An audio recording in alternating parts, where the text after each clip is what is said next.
Que a Primeira Guerra Mundial é menos famosa que a Segunda, todo mundo sabe. Mas o que pouca gente sabe é como realmente começou a Primeira Guerra Mundial. Senhoras e senhores, bem-vindos ao canal Story Tour. Eu sou o professor Danilo e hoje vamos destrinchar a história da Primeira Guerra Mundial.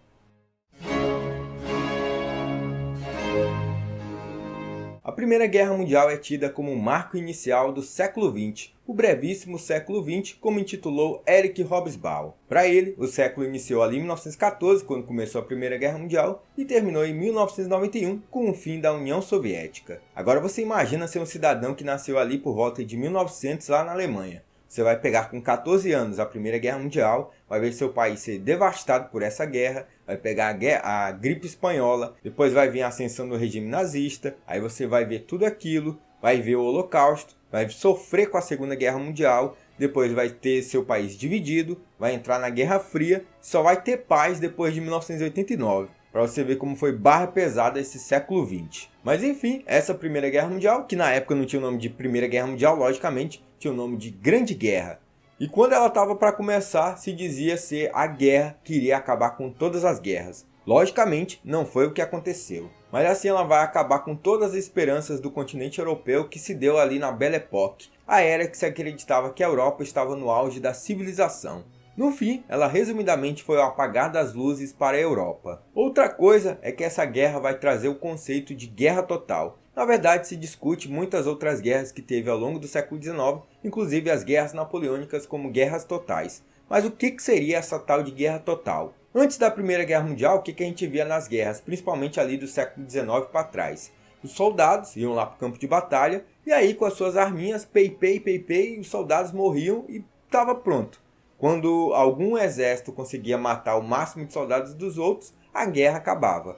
Já a partir da Primeira Guerra Mundial, a gente tem esse conceito de guerra total, que é o quê? As nações elas se empenham totalmente em prol da guerra. Não é apenas o soldado que vai morrer nas batalhas, os civis também estão condenados nessa guerra. Inclusive, a Primeira e a Segunda Guerra Mundial morreu mais civis do que soldados. Outra coisa é que todo o esforço social se volta para a guerra. Então os trabalhadores vão para as fábricas para produzir armamentos, para produzir produtos que sejam elencados para a guerra. Além da economia, que esquece indústria, esquece bem-estar social, tudo vai para a guerra. Então essa guerra total envolve soldados, envolve civis, envolve a economia do país e a sociedade voltada totalmente para a guerra. E um grande exemplo disso é a Primeira Guerra Mundial. Mas afinal, por que essa guerra ocorreu? É o que eu vou te contar agora. Mas para isso, a gente tem que voltar aqui um pouquinho na história. Senta que lá vem a história.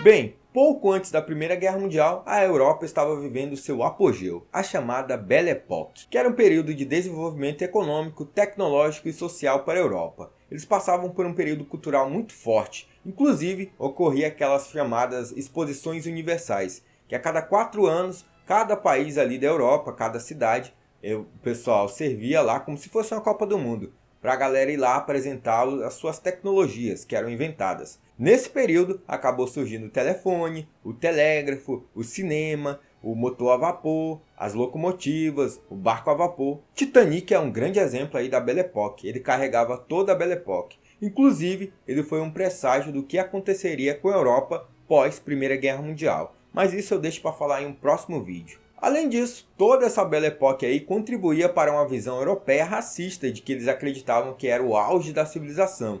E o parâmetro para isso era o desenvolvimento tecnológico. Afinal, era lá onde se encontrava a tecnologia do telefone, do cinema, da energia elétrica, do petróleo e por aí vai. Já nos outros locais que não tinham, eles consideravam atrasados. Só que tem uma questão, todo esse desenvolvimento tecnológico aí envolvia muita grana. E essa grana não vinha apenas da Europa, vinha da onde? Das colônias. E aí nós temos a primeira causa da Primeira Guerra Mundial, que é o imperialismo e o neocolonialismo. A partir ali do século XIX, as nações europeias entraram na chamada Segunda Revolução Industrial. Na Primeira Revolução Industrial você já deve ter estudado e deve saber que apenas a Inglaterra realizou a Primeira Revolução Industrial. Isso fez com que ela tivesse ampla vantagem econômica sobre as outras nações. Porém, na Segunda Revolução Industrial, a concorrência era muito maior. Além da Inglaterra, tinha a Alemanha, tinha a França, tinha a Rússia, tinha Japão fora da Europa, tinha Estados Unidos. Então, o leque aí de opções para produtos industriais era muito maior, o que ocasionava que as nações produzissem cada vez mais. E para que eles produzissem cada vez mais, eles precisavam de muita matéria-prima, de muita mão de obra barata e de muito mercado consumidor, para fazer com que seus produtos barateassem cada vez mais, para que eles vendessem mais e tivessem mais lucro. Assim, a concorrência aumentou e as nações europeias precisavam de colônias. Estava iniciado o período do imperialismo e do neocolonialismo. Aí o que acontece? Para onde que eles foram correr? Na América não dava, porque aqui na América as nações já estavam independentes, já estavam centralizadas e tinha os Estados Unidos, que queria fazer da América o seu próprio quintal. Então os Estados Unidos impôs aquela política do Big Stick e protegia a América, protegia em seu próprio favor. Mas ele impediu que as nações europeias chegassem aqui na América para neocolonizar. Sem essa alternativa, as nações europeias fizeram o quê? Foram lá para a África e foram para a Ásia, que eram áreas ricas em mão de obra barata, ricas em mercado consumidor e ricas em matéria-prima. Só que tem um problema, não tinha colônias para todo mundo, não da maneira como eles queriam, que quanto mais colônia tivesse, melhor para as suas economias. Aí a gente vai ter a África retalhada e a Ásia retalhada entre as principais potências daquele período. Leia-se Inglaterra e França. Portugal e Espanha, que já tinham colônia por ali, continuaram com as suas colônias. Mas, em 1871, o jogo vai virar, porque a Alemanha e Itália vão entrar na parada. Principalmente a Alemanha. A Itália, coitada, nem faz questão. Eu vou falar mais aqui da Alemanha, que foi o Bambambam que surgiu aí em 1871, se unificando e acabando com aquela dicotomia que existia entre França e Inglaterra, que estavam em relativa paz naquele período. Aí, quando a Alemanha chegou, o bicho pegou. Primeiro, porque a Alemanha, além de se unificar, estava envolvida na Segunda Revolução Industrial. Só que ela precisava cada vez mais de matéria-prima, mercado consumidor e mão de obra barata. Aonde que ela encontrar? Na Ásia e na África. Quando ela chegou lá na África, o que aconteceu?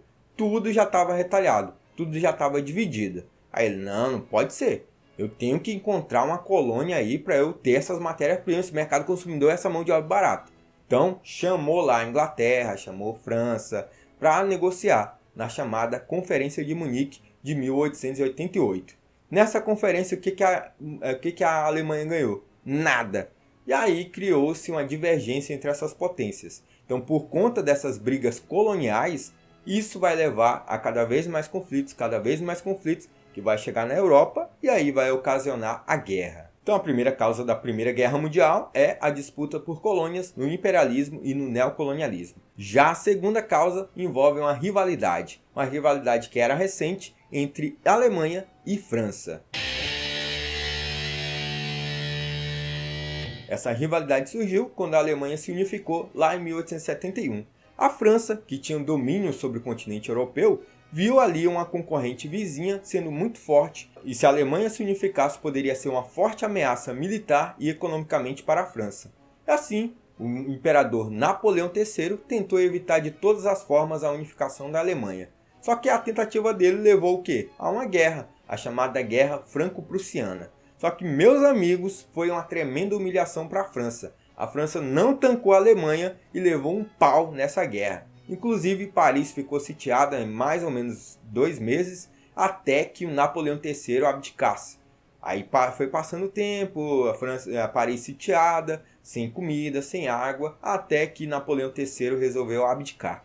Quando ele abdica, o que os alemães fazem? Se unificam ali em torno da Prússia, que era o estado central, que levou à unificação da Alemanha como um todo, e essa Prússia faz a unificação da Alemanha. Só que tem um detalhe, a Alemanha, além de fazer sua unificação, pegou territórios da França, a tão conhecida Alsácia-Lorena, região forte aí de minérios, que era o que a Alemanha estava precisando. Além disso, a festa de unificação da Alemanha se deu onde? No Palácio de Versalhes, aquele que era o palácio símbolo do poder da França durante mais de 300 anos. Então, meus amigos, foi uma humilhação completa. A França perdeu dinheiro, teve sua cidade sitiada, teve seu imperador abdicando e a festa de unificação foi feita no símbolo do poder da França. Pensa numa humilhação. A partir daí, a gente vai ter um revanchismo entre França, querendo se vingar, contra a Alemanha. Esse período também que vai de 1871, com o fim da Guerra Franco-Prussiana, até 1914, com o início da Primeira Guerra Mundial,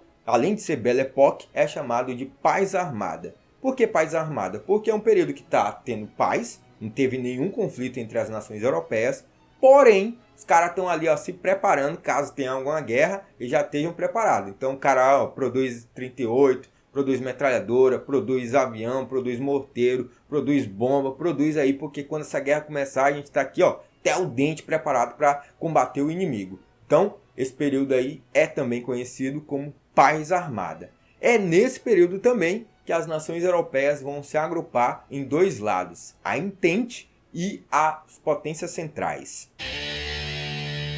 O que acontece? A França ela queria muito se vingar da Alemanha, só que não dava para ela tancar a Alemanha. A Alemanha já estava bem à frente economicamente, já estava bem à frente militarmente. Então a França, se ela fosse sozinha contra a Alemanha, ia levar um pau. Então tem aquela questão, né? O inimigo do meu inimigo é meu amigo. Assim, a França chegou para a Inglaterra. Inglaterra, você não está tendo problemas econômicos aí com a concorrência com a Alemanha? Então, vamos se juntar aqui, vamos fazer um pacto, a chamada Entente Cordiale, e vamos nos unir contra a Alemanha. E foi o que ocorreu, essa união entre as rivais, historicamente, França e Inglaterra, contra um rival maior, no caso a Alemanha. Então, na Entente a gente tem dois integrantes. O terceiro vai ser a Rússia. A Rússia vai entrar nessa parada aí por quê? Porque tinha interesse ali no Mar Negro, uma saída para o mar, e territórios ali dos Balcãs, que envolvia uma região que estava sendo muito disputada. E também tinha uma inimizade contra a Alemanha, envolvendo aí o czar Nicolau II e o William II, ou Guilherme II, o Kaiser da Alemanha. Vale lembrar que é uma guerra também que envolvia primos, né? No caso, Nicolau II da Rússia, o William II da Alemanha, ou Guilherme II, na tradução, e o George V da Inglaterra, que era primo aí, os três. Eu já fiz um vídeo falando sobre isso, está passando por aqui na tela, ou vou deixar aqui nos comentários.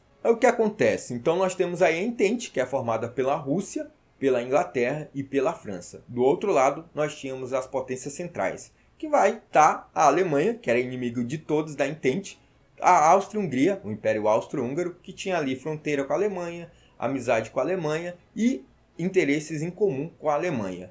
Também vai entrar a Itália, mas a Itália, meus amigos, ela é uma vira-casaca de primeira. O que vai acontecer com ela? Quando estiver prestes a começar a guerra, ela vai sair das potências centrais e vai entrar ao lado da Inglaterra e da França na Entente. Ela também vai receber propostas aí para ganhar colônias, mas no fim vai só se lascar. Também entra aí nas potências centrais o Império Turco-Otomano, que na época já não estava valendo de mais nada, só tinha um território extenso. Pra vocês terem uma ideia, nesse período o Império Turco-Otomano era chamado de o grande doente da Europa, porque ele estava se desfalecendo, só faltava dar um empurrãozinho. E esse empurrãozinho foi a própria Primeira Guerra Mundial. Então, nessa guerra, nós tínhamos 4 impérios, 5 no caso, o Império Russo, o Império Britânico, o Império Turco-Otomano, o Império Austro-Húngaro e o Império Alemão. No final, vai restar só um império, que é o Império Britânico. Mas enfim, a terceira causa da Primeira Guerra Mundial, que vai levar ao conflito de fato, foi a questão balcânica.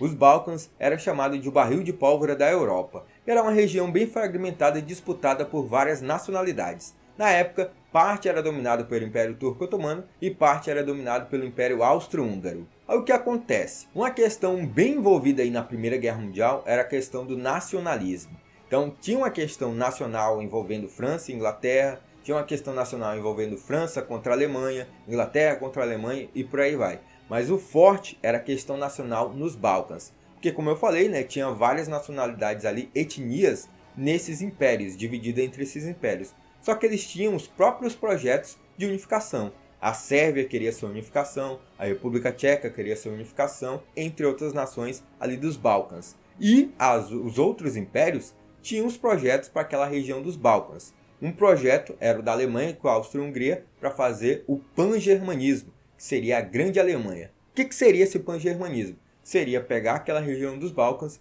unificar a Alemanha e a Áustria-Hungria e fazer essa Grande Alemanha. Além disso, a Alemanha queria fazer uma ferrovia que levasse até a África para escoar produtos e trazer matérias-primas, e ela passava diretamente ali nos Balcãs. Mas ali do outro lado, nós tínhamos outro projeto que envolvia os Balcãs, o projeto da Rússia, o pan-eslavismo, que era unir os povos de língua eslava no mesmo território. Não porque a Rússia era boazinha, mas porque ela tinha interesse naquele território que tinha saída para o mar, um mar de água quente, que a Rússia não tinha essa saída. Ela tinha uma saída pelo Pacífico, que envolveu até uma guerra com o Japão, em 1904, 1905, onde a Rússia levou um pau, e a saída pelo norte, onde tem um rio de água meio que congelada durante uma época do tempo. Então essa saída para o mar com água quente era necessária e essencial para o desenvolvimento industrial da Rússia. Assim, eles fizeram esse projeto do pan-eslavismo, que era unir os Balcãs junto à Rússia, nessa grande Rússia de língua eslava e etnia eslava. O que eles esqueceram, tanto o pan-germanismo da Alemanha quanto o pan-eslavismo da Rússia, era de perguntar o que os Balcãs queriam. Afinal, lá tinha várias nacionalidades e a galera queria era a sua própria unificação. E nesse caso, envolve a Sérvia, que é onde vai ser o estopim dessa Primeira Guerra Mundial. O que acontece? Naquela época, a Sérvia estava querendo se unificar, só que ela foi anexada pela Áustria-Hungria. Naquela época, o Império Austro-Húngaro estava sendo governado pelo Francisco José I, monarca que já estava velhinho, estava com uns 84 anos, aquele que tinha sido o marido da Imperatriz Cici. Mas ele já tinha deixado um sucessor para o cargo, que era o Francisco Ferdinando, na tradução para o português. O nome dele era Franz Ferdinand, mas eu gosto mais da tradução para chamar de Chiquinho. E o Chiquinho era casado com a Sofia Chotek, que era uma nobre, mas não tinha tanta nobreza para se casar com o herdeiro do trono. Aí ele se casou por amor, ela e os filhos dele não herdariam a coroa austríaca. Ele era o herdeiro do trono, mas os filhos dele não eram herdeiros do trono. Deu para entender isso aí, né? Outra coisa é que a Sérvia tinha sido recentemente anexada à Áustria-Hungria. E a Áustria-Hungria queria mostrar força para comandar a Sérvia, já que estava tendo vários focos de resistência, principalmente por um grupo terrorista chamado Mão Negra. E esse grupo vai ser essencial para o estopim da Primeira Guerra Mundial. Daí, o Francisco Ferdinando organizou uma viagem a Sarajevo, a capital da Bósnia e Herzegovina atualmente, mas naquela época era a capital da Sérvia como um todo. Ele ia lá para ver as tropas, um desfile militar, organizar as tropas e tereréu. E ele foi lá com a mulher dele fazer essa revista aí bonitinho. O que ele não imaginava é que a galera da Mão Negra estava preparado para recebê-lo de mãos abertas, com 2 granadas na mão e 38 no bolso. Essa galera era do... Aí tá, a galera preparou um desfile militar, aí ele falou lá, eu sou bambambam, vou de carro aberto. Prepara aí que eu vou com minha esposa, com o motorista, tudo de carro aberto. Vou passar por meio da multidão, não vai pegar nada, né? Afinal, a gente tá falando aqui de uma região que era o barril de pólvora da Europa. Aí beleza, até aí tudo bem. Quando ele foi lá no desfile, né, com o carro, tava lá 3 carros assim, enfileirados para ele passar. A população tava enfileirada também na rua para ver, o arquiduque do Império Austro-Húngaro, tereréu. Quando ele foi passando, os caras do Mão Negra, os terroristas, estavam tudo ali esperando. Uns com granada, uns com revólver no bolso, tudo esperando. Quando a galera do Mão Negra estava vendo ele passar, percebeu que a polícia estava de olho neles. E aí 2 saíram pela culatra, né? Foram embora. Não vai dar para jogar essa bomba agora não. E um percebeu que dava para jogar e jogou a bomba. Só que a bomba estava com disparo automático. 10 segundos para ela disparar. Aí jogou, o motorista do Francisco Ferdinando viu e acelerou. Passou por cima da bomba. A bomba acabou explodindo no carro de trás. E aí, meus amigos, foi barata voa. Todo mundo correndo, gritando, correram atrás do cara que jogou a bomba. Ele estava preparado para não caguetar. Qual que era a preparação dele? Tinha uma cápsula de cianureto.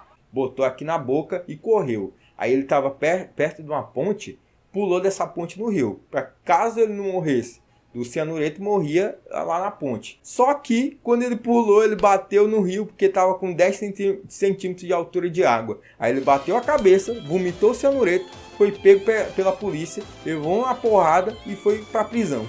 Então não deu certo essa atrapalhada aí do terrorista. Mas sobrou um terrorista chamado Gavrilo Princip. Esse cara era meio mirrado, tinha alguns problemas, era caçoado pelos outros. E ele era muito jovem, tinha 19 anos naquele período. E ele estava lá para matar o Francisco Ferdinando. Como ele não conseguiu, ele voltou para o hotel onde estava, porque ele ia voltar para a cidade dele no dia seguinte. Até que, depois de passar daquele alvoroço, né, aquele vucu-vucu lá do atentado terrorista, Francisco Ferdinando firmou com o prefeito da cidade que ele iria novamente voltar para as ruas, para mostrar que ele era o bambambam, né? Que ele não tinha se abalado com aquele ataque terrorista. Aí ele foi lá, pegou o carro, foi passear de boa, fazer novamente uma visita ao hospital para visitar os feridos do atentado terrorista. Aí ele foi, o motorista estava lá, pegou o carro. Quando o motorista foi entrar numa rua, ele entrou numa rua errada. Aí ele foi fazer uma curva, acabou batendo o carro. E do lado da batida do carro estava um café. Adivinha quem estava lá nesse café, tomando seu café numa boa? Ele mesmo, Gavrilo Príncipe. Aí, meus amigos, ele olhou assim, pô, um acidente aqui do lado, que merda é essa? Quando ele olhou esse acidente, ele viu quem estava dentro do carro. Quem é que estava dentro do carro? O Francisco Ferdinando. Ele não pensou duas vezes, pegou a arma e sacou. Pô, um tiro no Francisco Ferdinando. Pô, era um tiro para ser no prefeito da Sarajevo, só que acabou pegando na Sofia Chotek e ela morreu na hora. E o Francisco Ferdinando ainda viveu mais 30 minutos, aí bateu as botas e morreu. E assim, esse foi o estopim da Primeira Guerra Mundial. Por quê? Quando o Francisco José I, o imperador da Áustria-Hungria, ficou sabendo que o herdeiro do trono acabou sendo assassinado em Sarajevo por um grupo terrorista, menino, o homem desfaleceu. Ele queria saber quem mandou matar o herdeiro dele. E aí ele deu o ultimato. Se a Sérvia não aparecesse com o culpado por esse atentado terrorista, pelo assassinato do Francisco Ferdinando, a Áustria-Hungria ia declarar guerra à Sérvia. A Sérvia falou, não tem como saber, cara, pô, quem matou aí é um grupo terrorista da Mão Negra, eu não sei quem é.